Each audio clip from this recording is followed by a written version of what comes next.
إذا متابعينا الكرام، نعود مجددا لموضوع لجنة التفتيش التي تقوم الآن بزيارة إلى حاضرة الجزائر بعدما أنهت الزيارة إلى المغرب ورفعت التقارير ديالها فيما يخص البنية التحتية والبنية الرياضية تمهيدا لملف كأس إفريقيا لسنة 2025. بطبيعة الحال الزيارة في المغرب كما ذكرت سابقا وفي فيديو سابق بأنها مرت بسلاسة، ما كاينش تلك البهرجة الإعلامية وصداع الراس والزغاريد بحال اللي دايرين حاضرة الجزائر صباح اليوم.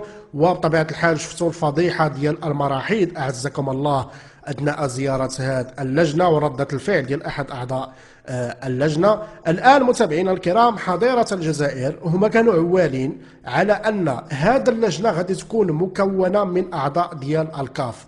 اللجنة غادي يكونوا اختاروا أعضاء من الكاف هما اللي غادي تكون هذه اللجنة، وغادي يمشيو يديروا زيارات التفتيش، إلى أن الكاف ذهبت للتعاقد مع شركة خاصة، شركة استشارية خاصة هي اللي غدير هاد زيارات التفتيش، وهي اللي غادي تكتب التقارير وغادي ترفعها للكاف. فحضيرة الجزائر هنا في الغالب انهم كانوا عوالين غادي يدفعوا رشاوات لبعض اعضاء الكاف باش انهم بطبيعة الحال يزينوا السمية ديالهم اللي هي مسخة بحال ديك الحمامات اللي شافوهم اليوم هاد اعضاء لجنه الكاف.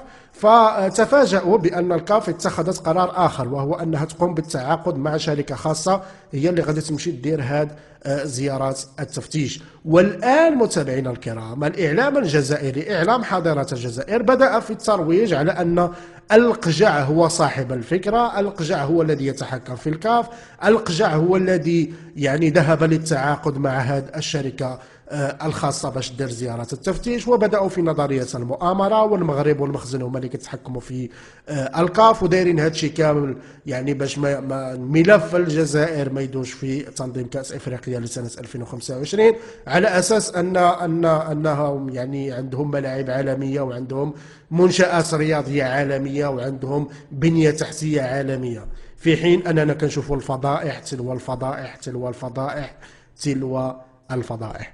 ونعطيكم متابعينا الكرام جزء من مقال كتبته صحيفة تابعة للنظام الجزائري، وسمعوا معايا مزيان اشنو كاتبين.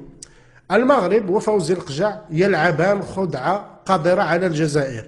فوزي القجع العضو المؤثر في اللجنة التنفيذية للاتحاد الإفريقي هو المغربي الذي كان وراء هذه المناورة لحرمان الجزائر من تنظيم كأس إفريقيا لسنة 2025. والمؤامرة اللي كتكلموا عليها الآن وهو تعيين الكاف لشركة استشارية دولية للقيام بزيارات تفقدية من أجل النظر في الملفات اللي غادي تقبل لتنظيم كأس إفريقيا لسنة 2025. ضروري ودائما أنهم يجيبوا لنا هذا الأسطوانة ديال المؤامرة والمخزن وتآمر علينا والقجع تآمر علينا وما عرفتش انه، على اساس ان عندهم تنظيم عالمي، على اساس اننا ما شفناش الفضائح ديال تنظيم مباراة الجزائر ضد النيجر، على اساس اننا ما شفناش الكوارث ديال هذا التنظيم. مباراة واحدة ما قدروش ينظموها فحال الناس، فوضى خارج الملعب، شدوا الباب على رئيس الاتحادية الجزائرية،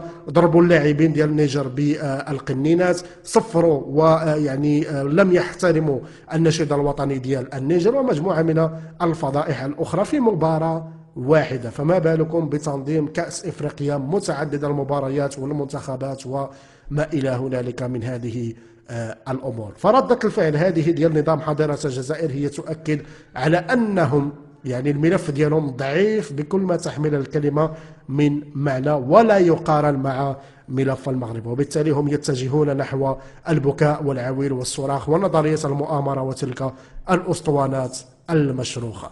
متابعينا الكرام، أراكم في فيديو قادم.